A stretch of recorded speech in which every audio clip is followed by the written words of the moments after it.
I didn't go to this event thinking I was going to be tackled to the ground by an NVA sapper, but let's just say it got pretty hairy. This is the Gear.Locker, and welcome to my AAR of Broken Arrow Events 2026 big event, Operation Coaching Screen 2, or the Tiger Mountain. Longtime fans of the channel know that I love doing these videos because I get to share with you guys the experiences that I had at BAE events. And while I am staff and had a big part in how this played out, so many things happened that I could never have predicted. And that's why I'm really excited to share it with you. Let's dive into it. So in addition to sharing my experiences, we're also going to go through some opinions of how things went at the end of this video. But throughout it all, I'm going to be putting up pictures I took on my film camera. That's right, all the 35mm photos you see throughout this video are just so you don't have to stare at this ugly mug, but so you can get a better idea of what things kind of look like when you're there.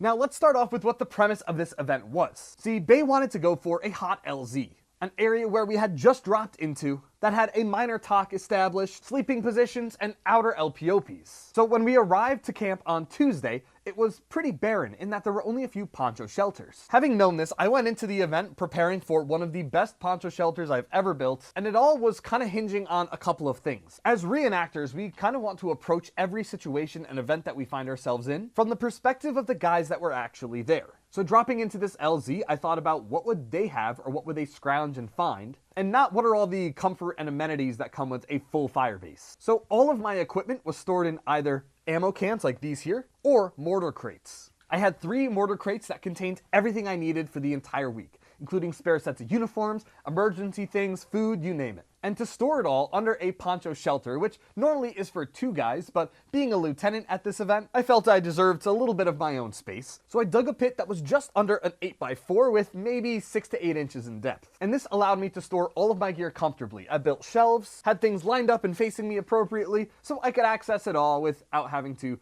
wiggle around a dark poncho shelter. Now, if you don't know, we reenact the 2nd Battalion of the 503rd, the 173rd Airborne. And here we had roughly a platoon of guys. Not our biggest event by any means. And for next year, for BAE's 10th big event, we want to double those numbers at least. But we had a very strong core group of people that attended. We started the event on Tuesday, with operations really kicking off Thursday night to Friday morning. On Tuesday, we spent most of the time building our own shelters. On Tuesday, we hung out and played some card games at night because operations hadn't really kicked off, so we didn't need to be on the line just yet. But Wednesday is one of the biggest build days that we had. In addition to more people arriving, we set up the outer perimeter of defenses. So guys were building their own fighting positions, which were pretty well-developed bunkers. We used a ton of sandbags and some overhead cover as well as logs to build these defensive fighting positions that would prove vital as the week went on. However, rather than me being on the outside of things, I was on the inside. You see, one of my close friends, Stripes Airsoft, brought along his mortar that he built. I did a video a while back, but this time he made some major improvements. Not only was the range and accuracy improved, but the look was as well. So I volunteered myself to be part of the mortar crew for it, since I wasn't going to be on the line with the squads. Because I was the platoon leader, I could kind of be in the middle of everything and move as needed. So we dug out a beautiful mortar pit. As much as I wish it could have been taller, it proved to be a perfect height, and in some cases turned into more of a conversation pit throughout the week. Very retro, very chic. Wednesday, we ended the night with a showing of Barbarella. Absolutely horrible movie, but fun laughs from all the guys. We didn't hate Jane Fonda yet. Then we woke up on Thursday to kick off some of the hardcore parts of the event.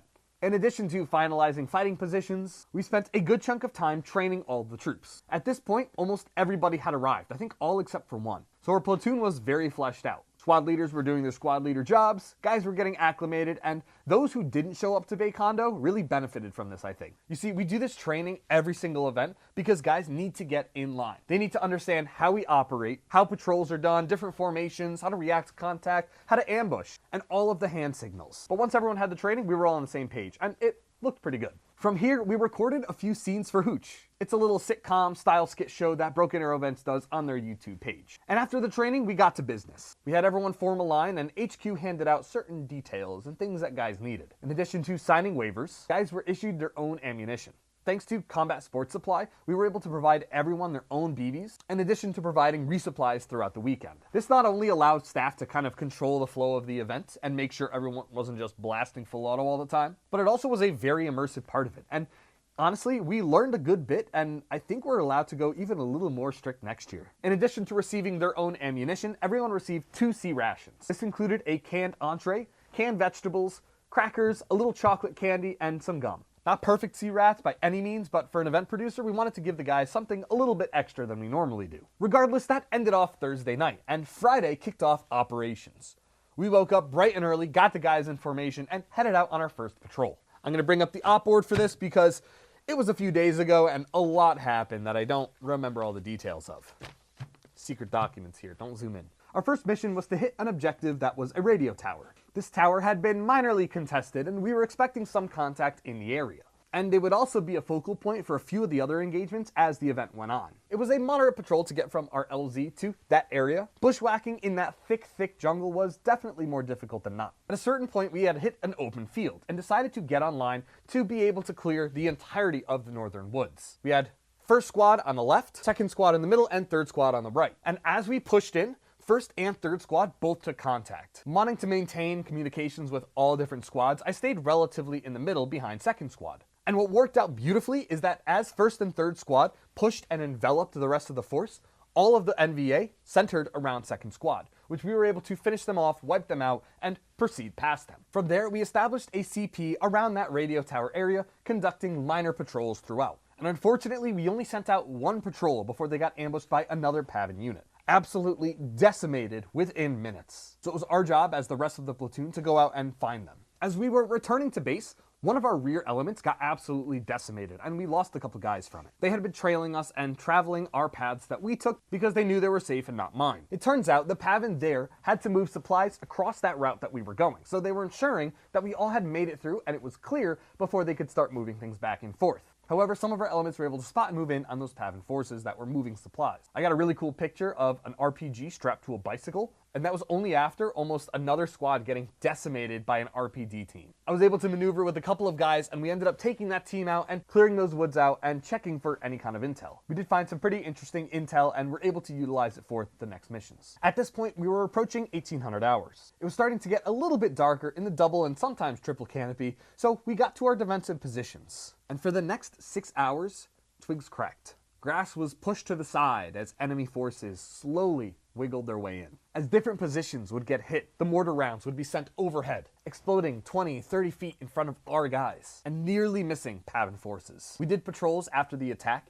and discovered no enemy bodies. These sneaky NLF soldiers got within 10 feet of some fighting positions, and a mad minute or two that we did ended up saving some lives. But before we knew it, it was the next morning. Saturday morning, and most of Saturday, involved a mission that I had helped write, as well as some ideas that we had pitched, and it was probably one of my favorite days. Bias, of course. But Saturday morning, I took second squad out to a small area that we were going to patrol. Once second squad had arrived into position, a little bird dog flew overhead. Ironically, a little Cessna did fly overhead. It was kind of cool. And it was radioed in that a large enemy force was approaching our area. The squad hunkered down, and because we didn't have a direction, we formed a 360 perimeter, which, with not a lot of guys, that was pretty hard to do. And it took no more than 4 minutes until a massive attack came and wiped most of the squad out. When I tell you that these NVA reenactors are some of the most ferocious fighters I've ever seen, I'm not kidding. However, we were able to push the rest of them out just in time for the next squad to arrive. They helped flush through the perimeter, eliminate any remaining stragglers, and reform that defensive perimeter around the area. We established a CCP, did some minor triage, and got as many of the guys back up as we could. From there, we got online and pushed through the woods east of our position. There, we established another 360 perimeter before we were called to approach another position, and were ordered to pursue, as it was believed that those were the remaining enemy forces from the earlier attack. As we did, we cleared out the wood line and didn't come into any contact. However, we stumbled upon a local villager. A lot of the guys were pretty weary about him, but after clearing him, we brought him in and he gave us some valuable intel. Not only did he give us the positions and numbers of enemy forces in the area, but he notified us about some supply drops that had recently been brought in.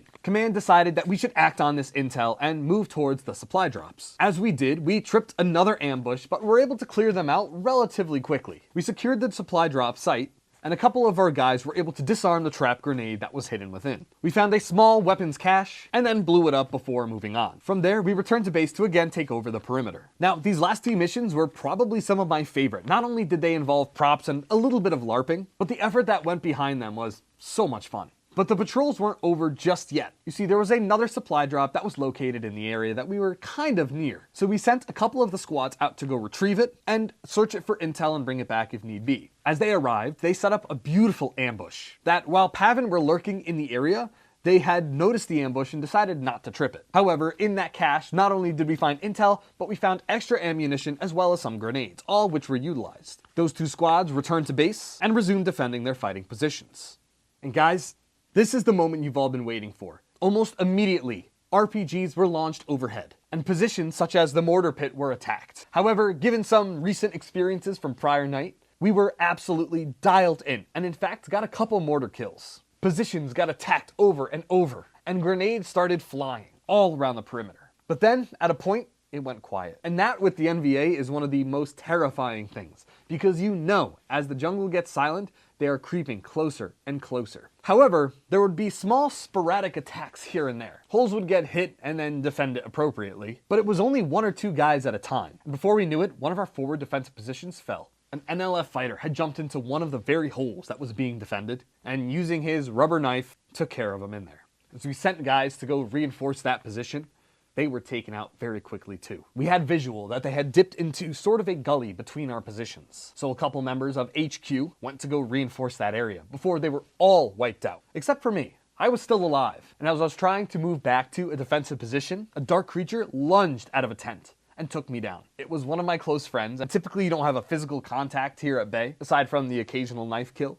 But given that this guy was my close friend and he knew it was me, he took me down and it was beautiful. Seeing that the line had broken, a couple more NVA had charged through, but were quickly taken out by friendly forces. As a small gaggle of us moved towards the CCP, we laid in wait to hear more screams and cries. Sure enough, hole by hole fell. All with this one guy coming through with a knife. These holes were not watching the rear and they could tell. As some grenades flew and BBs flew overhead, we awaited another onslaught of an equally offensive attack. Sure enough, in the mortar pit, with a couple HQ guys there defending it, that same attacker came through and began taking out each and every one of us. However, because I was on the opposite side and he hadn't seen me, I was able to lunge on top of him, pull him off, and finish him off. And doing all of this in the pitch black with grenades flying around was absolutely exhilarating, and not something I could have ever imagined happening. Again, at BAE, we don't often condone that physical contact, except when consent is given. Usually it's in the form of searching a body. However, staff had a mutual agreement prior to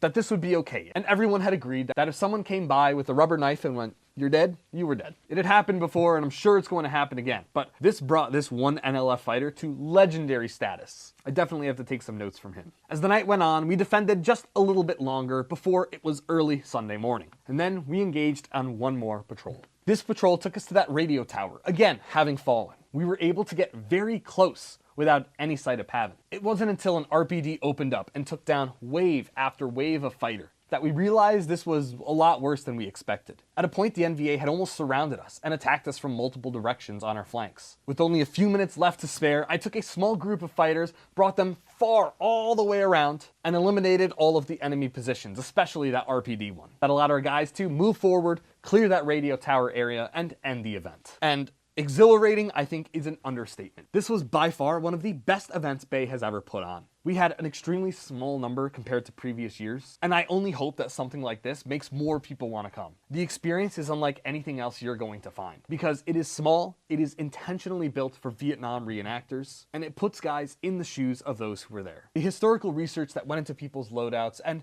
the framing of certain objectives, the actual patrols and combat of the 173rd during Operation Cochise Green, were all taken into account and formulated to create this curated experience for these guys. And to me, there's nothing else like it. We had guys traveling from 12, 13-hour drives away to people who had just started putting together a Vietnam kit a few months prior. Reenactors and airsofters alike came together and created this awesome event, and I am so glad that I was able to be a part of it. Broken Arrow Events is hitting 10 years now, and our 10th big event next August. So I definitely want to see you guys there. I'd love if more people took on that kind of reenactor and historically minded mindset so that all of us can be absolutely perfectly period accurate. And stay tuned for guides from BAE to do exactly that. The differentiating factors between 1967, 68, 69, there are things that are prevalent. So we want to help you guys become better 173rd reenactors and experience an event with BAE. This is The Gear Locker. Hope you guys enjoyed the video, and we'll see you guys out in the field.